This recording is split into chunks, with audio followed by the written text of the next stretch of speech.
Eh bien, mine de rien, c'était tendu, c'était chaud, c'était dur. Match à 13 h en plus de ça.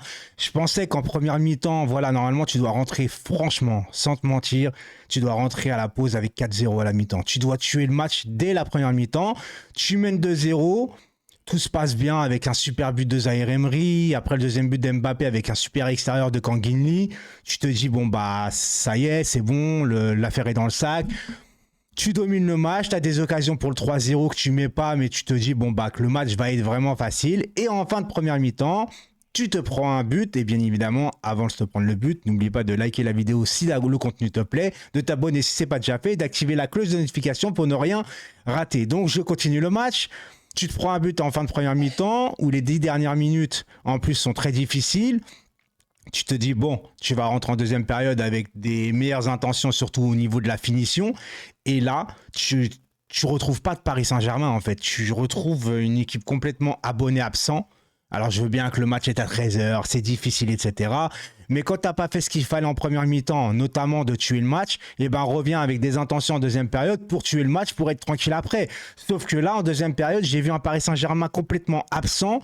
Euh, T'as l'impression d'un PSG complètement fatigué. Félicitations quand même à Brest, même s'il y a eu de la tension sur le terrain, même Mbappé qui charrie le public, etc. En même temps, moi je suis pour, tu vois, ces trucs-là. Même si ça arrive contre nous, je suis pour. Le public siffle un joueur, ils insultent un joueur, et ben le joueur il répond au public. En plus, voilà, il répond pas au niveau des insultes, il répond, bah il a mis 2 buts, etc. Il leur dit de se taire et tout. Moi j'aime bien ce truc-là de trash talk et tout, tu vois, ça donne un peu de tension, ça donne un peu de, tu vois, de trucs, de piment, tout simplement. Sauf que là, le Paris Saint-Germain, moi, je suis déçu de ce match. Je suis déçu surtout de la deuxième période parce que la première, j'ai vu des combinaisons, j'ai vu pas mal de choses, même si ça a été compliqué pour Gonzalo Ramos, j'allais dire Sergio Ramos. Gonzalo Ramos, ça a été très compliqué. Il n'est pas vraiment servi.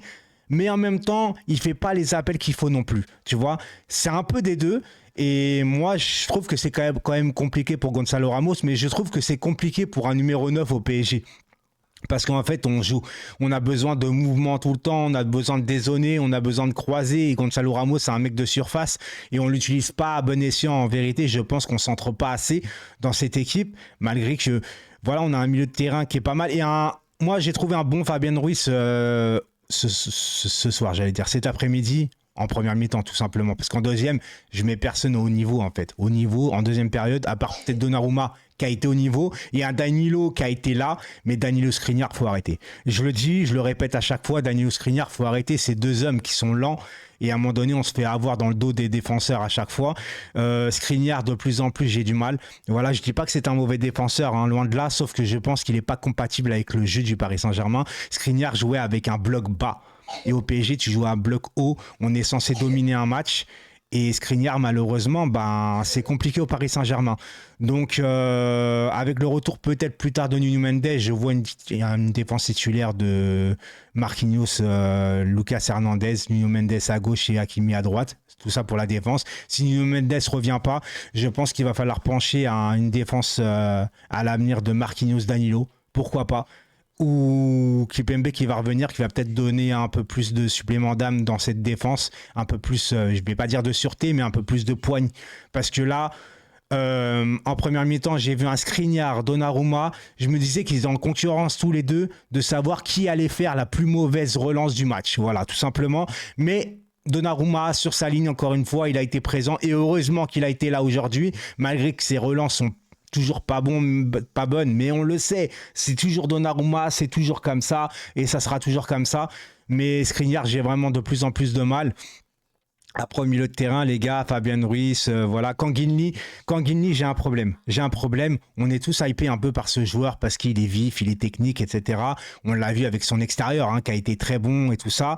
Il a alterné le bon et le moins bon. Et Kanginli, pour l'instant, je suis entre les deux. C'est-à-dire que je vois le potentiel, mais je me pose la question, c'est est-ce qu'il arrivera à l'atteindre réellement? Est-ce qu'il arrivera à être un grand joueur? Tu vois, je suis situé entre les deux et j'attends. Voilà, je suis patient, tu vois, j'attends, mais je suis pas certain et tout ça, tu vois. Barcola n'a pas fait un bon match aujourd'hui aussi. J'ai encore failli dire ce soir, désolé, j'ai du mal avec ce match à 13h. Donc Barcola, mauvais match. Et l'entrée de Kolo Muani, bon, il a obtenu le penalty.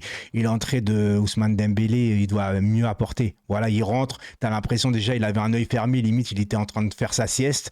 Et puis la dernière occasion, il dribble deux joueurs encore une fois et là il peut la donner à Kolo Muani où il peut tirer, il veut faire le dribble de trop et malheureusement le truc c'est que tu vois derrière c'est qu'il reste 3 minutes et tu dois tuer ce match encore une fois même en deuxième période parce que c'est dangereux, derrière tu peux te prendre une occasion à la fin, te prendre un but, te prendre une égalisation, donc il va falloir, mais je pense que Luis Enrique, j'ai confiance, il va pas être content de cette deuxième période, je pense que tu peux être content de la première malgré que tu n'as pas été finisseur et réaliste, mais il y a eu des combinaisons, il y a eu du jeu. Moi, ce que je veux, c'est du jeu. Après, au niveau du réalisme, ça va venir avec le temps, etc.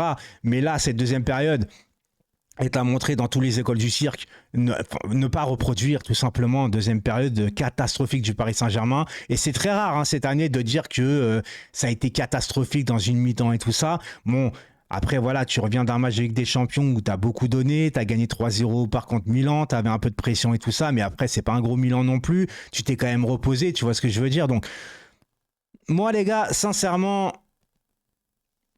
je suis pas content. Voilà, je suis pas content de ce match, mais je suis content des 3 points. Ça te permet de rester en haut du classement. C'est très bien, mais n'allez pas commencer à me dire que je critique le PSG, je suis pas content de la victoire, etc. Non, les 3 points sont là, je suis content. Mais si on est un minimum, encore une fois, ambitieux, les gars, avec l'équipe qu'on a quand même. Alors, je dis pas qu'on a des joueurs de ouf, etc. Mais t'as quand même du Mbappé, du Kanguini, du Kolo Muani, du Dembélé, du Zaïre Emery maintenant qui est là. Il manquait Ugarte aujourd'hui, il manquait Marquinhos, mais t'as des grands joueurs, t'as du Hakimi, du Donnarumma, du Lucas Hernandez. Donc tu dois faire beaucoup mieux aujourd'hui face à Brest, qui est pas une véritable grosse cylindre. Mais ils font le taf cette année. C'est pas une mauvaise équipe. Bravo encore à Brest, hein, parce que être mené 2-0, faut revenir, hein, surtout face au Paris Saint-Germain. Donc ils ont fait ce qu'il fallait. Ils ont bien joué Brest. Hein. Ils nous ont mis la pression quand même. Ils nous ont mis en difficulté. Maintenant, je reste quand même content des 3 points. Voilà, ça nous permet de nous reposer pendant une semaine pour vendredi qu'on joue contre Montpellier.